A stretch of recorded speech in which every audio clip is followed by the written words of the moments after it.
What an unbelievable honor for me, because I have a fellow legendary Spartan in my midst. So, Brian DeMarco here with the Pro Football Retired Players Association, here with the man, the myth, the legend, Joe DuPree. How you doing, Billy? Oh, I'm doing good. Things are going well right now. Right. Thanks for hanging out with us for a little bit.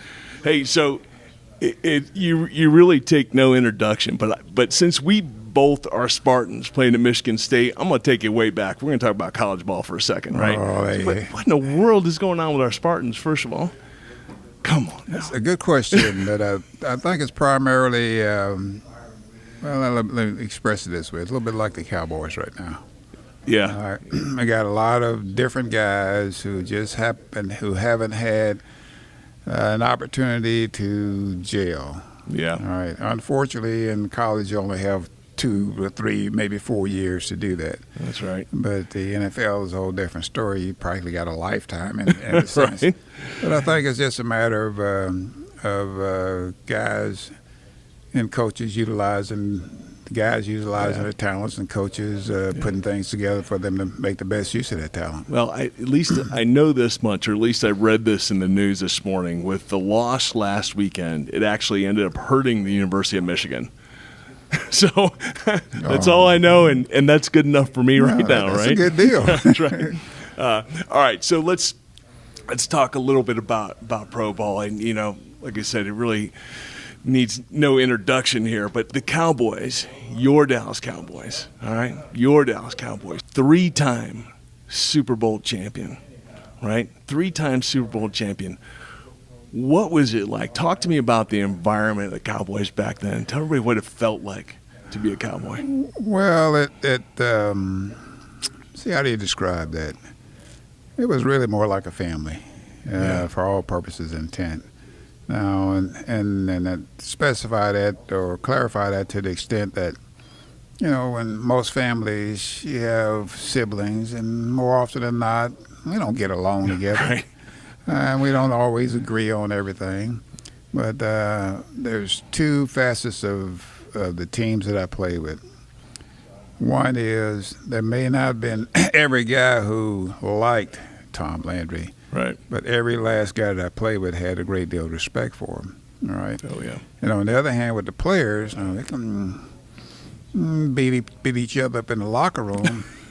But once Sunday rolls around and we got a different opponent with a different jersey, the same guy you had that heated argument would be the first guy to come to your defense if anything ever happens. Yeah. So I think we, overall, in my impression, had a great team of guys who really took care of each other on the field. Yeah. I was lucky enough to be a part of, the early years in Jacksonville playing for the Jaguars. And, in that second year, as close as we came to getting to the Super Bowl, right, in the big show, which it's hard to explain to people how hard it is to actually get there, especially when you're sitting across from somebody who's been there 3 times. I'm saying it's the closest I ever got. But that team, I recognize what you're talking about, that those teams in 95 or 96, 97, 98 were very special. There was nothing that we wouldn't do for each other. Yeah. Didn't always like each other. Yeah, well, I watched you guys play quite a bit, and it showed. It showed from a fan standpoint on how well you guys were gelled and played together. Yeah, for sure. It was a special time. So, all right, it's freezing cold here in Dallas, Texas today, folks. Freezing cold for us is when it gets into the the 50s, but today it's really cold. It's been in the low 40s. Well, and it will drop down to freezing before the night's over. That's for sure. Tell me about the coldest game you've ever played in. Fortunate enough, it wasn't here in Dallas. Yeah, right. But there was probably two that I can think of, and one, of course, was in Philadelphia. Yeah. We just happened to play Philadelphia near the end of the season, and it was, actually both games were in Philadelphia. Right. That's probably the coldest games I've played in. What year was this, you think? Oh, this was actually 72, and I think it was 72 and 70. No, it was 82 and mid-70s. Yeah. I can't recall exactly what time it was, but But you think I'd be more conditioned going to Michigan State by way of Louisiana, so you think I'd be a little bit more conditioned, specifically having to play in Minnesota. Yeah. Because playing in Minnesota, you could have a bright, sunshiny day, but wouldn't know it was 27, 30 degrees outside. Right, and they're out in shorts. Yeah, just a different type of weather. Right. But I have to say, Philadelphia during my playing days was probably the coldest day. And let me just add this caveat: the most unusual day was in New York, playing the Giants, and I can't recall what field we were playing on, whether they were Polo Grounds or a stadium or whatever. Right. But we started the game. This is kind of early December, I think is what it was. We started the game. It was a misty rain. By the time we got to the second quarter, it had started to roll thunder. By the time we had got to halftime, we had a little snow, a little sleet. By the time we got back on the field for the third quarter, it was reversing itself. We had a little rain, a little sleet. Then the sun comes out. Oh, my gosh. And at the end of the game, it's like nothing ever happened. I saw it all in the face of one game. That's crazy. All right, so as football players, we all remember the hardest we've ever been hit. I have a couple of them that come to mind for me. Tell me what comes to mind. Hardest you've ever been hit. Well, I always consider it the hardest I've allowed myself to get hit. Yeah. And there was probably actually one that I can recall. You know, if you recall these things and you really didn't get hit very well. Right. You're still doing okay upstairs, right? Still Good. doing okay. But I can recall we played in Super Bowl 12 against Denver. Wow. And that's when Denver had a defense called the Orange Crush. And fortunate or unfortunate for us as a team, I think I was the only healthy tight end we had on the squad. Oh, boy. And played the game. Then I can recall Roger throwing about a 10 or 12-yard crossing route, and the middle linebacker came from my left side, my right side, and the DB came from my right behind me, and I end up getting flipped in that play. And coming down pretty hard. Pretty hard. Pretty hard. Do you remember who the player was? I think it may have been Gradishaw. I can't recall, but it may have been Gradishaw from that deal. And that was one. And the only other time I really didn't get hit that hard. Yeah. But playing Washington, D.C., Kenny Houston's the strong safety. Similar type pass, but this time Kenny kind of caught me a little off the ground, and I flipped, came down on that football and kind of gasping for air. Oh, yeah. And come to find out, next play, a couple of plays later, had to do a little out route, so turn my body waist to fake the guy inside, and then got locked up and couldn't get back around. Right.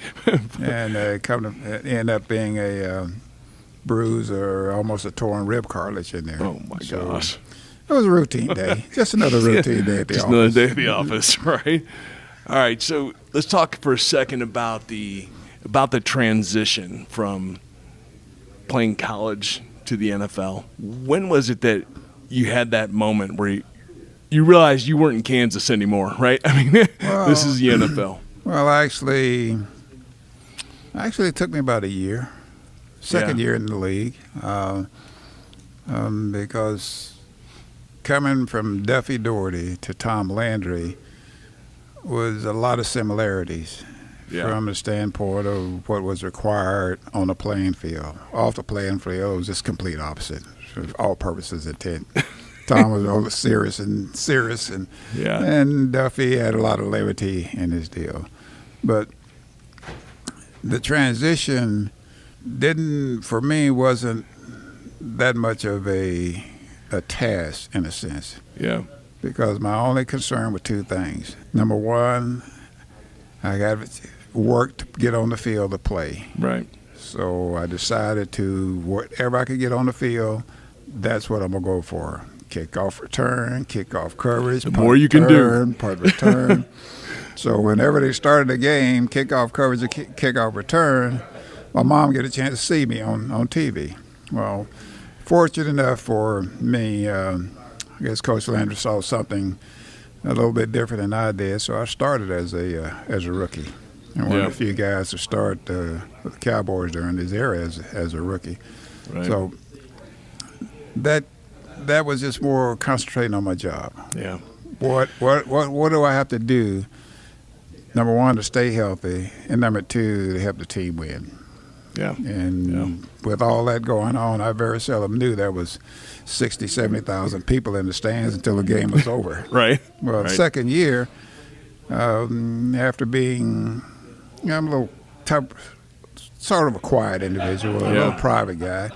But that second year, into that second year, we went to the Super Bowl. Well, we were one game away from we lost to Minnesota in the NFC playoffs. One game away from the Super Bowl. So obviously that was your first of three. First was actually, I played 11 years. Right. Played for the right to go to the Super Bowl 7 of those 11 years and went 3 times. All right, so we had some great teams. All right, all in all, it was just understatement of the century. Just a few times we just didn't get over the hump to get there to the deal. But it was just more concentrating on what I had to do as a player. And after that first year, and getting out in the general public and hearing all these comments and accolades, I'm so that's a pretty neat deal. Yeah, this must be the NFL because college was anything like this. That's right. I remember fondly. I'll have to share it with you later. My first experience of really recognizing it was the NFL, because I was in a weird spot because I was with Jacksonville and I didn't grow up seeing those logos. You know what I mean? And seeing the team. And in our first real NFL game was against the Carolina Panthers. And I didn't see, we didn't see those growing up either. So it wasn't really real yet. But that following week in the preseason, we were playing the Miami Dolphins down in the old Orange Bowl, right down there, down in Miami. And I'm running out onto the field and with 8-year veteran Dave Weidel next to me. And I was like, we were jogging past Dan Marino, who's playing catch with his receivers, warming up. And I'm hitting him like, hey, Dave. That's Dan Marino. And I'm stopping, turning around. Hey, but that's Dan Marino. He smacks me in the back of my head and said, you're in the show now, kid. Come on, we got to go to work. That's the guy you got to get after today. That's right. That's right. All right, a couple more questions. We'll wrap this up. Well, now that we're getting some gray hairs in us, man, but we're fine like wine, though, right? But what piece of advice would you give your younger self? Now let's talk about a young man that's just getting ready to take off into the NFL. What piece of advice would you give yourself? Well, let me just mention one other thing before I get in there. These gray hairs are earned, every last one of them. And I'm glad to have them. Okay. That's a difficult question for me to answer. To the extent now, I got 2 sons and they're up in age now, and one is late 30s, and the oldest one is early 40s. All right. Well, we didn't have an opportunity to visit on a regular basis, and there's a few things. And now I got a grandson. Well, his grandson would probably reap the benefits of some of that exposure and knowledge that his dad didn't. I don't think I would have changed much of anything, because there's 3 basic principles in football. One is dedication. One is, and that goes along with commitment, and concentration and effort. Yeah. All right? You got those 3 things going for you. And then if you toss on the level of confidence that you can do all the things that you're supposed to do, there's a fine line between arrogance and confidence. And I evaluate it this way: confidence is a guy that will go out and do what he has to do. Yeah. Now, arrogance may be a guy that talk about it, but very seldom go out and and perform to do all of what he grind says the grind, do. right? Yeah. I've only met a few guys in the course of my career that had borderline both of those, but did exactly those. And one in particular was Thomas Henderson. Thomas Hollywood, and Hollywood fits his name. Yes, was right. probably one of the most, I guess, flamboyant and seemed to be a little cocky and arrogant, but he always put himself in a position that he never said anything that he couldn't do. And, and Jack's here, and Jack may not remember this, but we got to play L.A. in the championship game. Yeah. Guys asked Thomas, he said, well, Thomas, you guys are going out to play the Rams, and what do you think about it? Well, I guess he figured he wanted to really kind of jug and jab and stab right. at people. He said, the L.A. Lambs, I think we'll take those out. Well, he gets to the game, runs a punt. He ran punt returns back, run a punt back 50, 60 yards, had like a couple of interceptions, and I think he may have got to the end zone once in that deal. Well, now he's really pumped up. So now we got to go play Pittsburgh. And he said, well, Thomas, what do you think about Pittsburgh?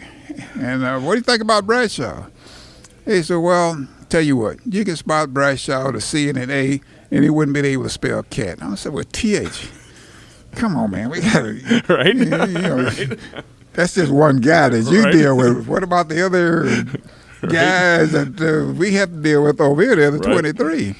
So his level of confidence was borderline arrogance. Yeah. But he was one of the few guys that I played with and been around. And it wasn't a showboat type thing. He just went out and did what he had to do. Yeah. Extremely talented. Extremely talented individual.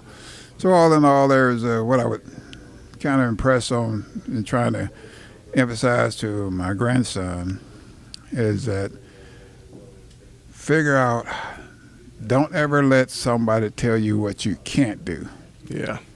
Figure out ways to do things. Don't get a defeated attitude that I can't. It's either you don't want to or somebody won't allow you to do it. But that's you can do anything that you have in mind to do so. You got to believe in it. That's right.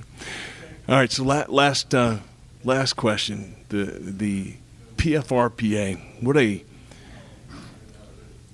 What an important and really kind of a tough task ahead of us. But on a mission to help all retired players. As a board member, talk to me about why the PFRPA is important to you. Well, primarily, and I think Bob may have, if you talked to him, may have mentioned to you how this whole thing evolved, and my participation actually evolved from the standpoint of wanting to be familiar with what was going on. Yeah. So the judge sends out this request for resumes and possibilities. I said, well, I'll send a resume in and maybe I can get on one of these advisory boards so I can kind of keep track of one of these things. Well, come to find out, I got appointed to the board of directors in this deal. And I'm saying board of directors to an organization, and the premise of the organization is to aid, assist, and supplement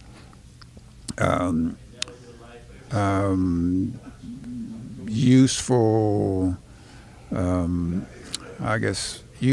medical type arrangements to help guys maintain. That's right. And it's a difficult proposition all in all, because there's a lot of groups out, and we hope that the organization and what we plan on try to develop this organization as a catalyst. Now, if all the groups we have out work together, that's right, then we got a lot going on. That's right. And players don't have to depend on the NFL to do what they expect to get done, and depend on the NFL to, well, I need to have some medical work done, but I can't depend on the NFL. Well, I'm disabled and I need someone to take care of me. Well, and that's one of our primary consideration is to create an entity that can aid and assist a lot of the players that's gone through the league, because the league, and not pointing any fingers to anybody at this time, once you leave the league, you're forgotten. That's right. There's a lot of guys who helped develop this league who have problems, whether they played one down or played 13 years as a starter. Every guy contributes to the squad. Yeah. And every guy should have some type of consideration if they need help. And I can recall, I mentioned that, and I can recall talking to some years ago, Dick Night Train Lane. Yeah. And he's quite a character. He was quite a character himself. But guys like that, I learned to appreciate where I was and what they had to go through in order for me to be where I am today. And this question is sort of like a congressman that guy Saturday Night Live, with the guy with the patch. Right.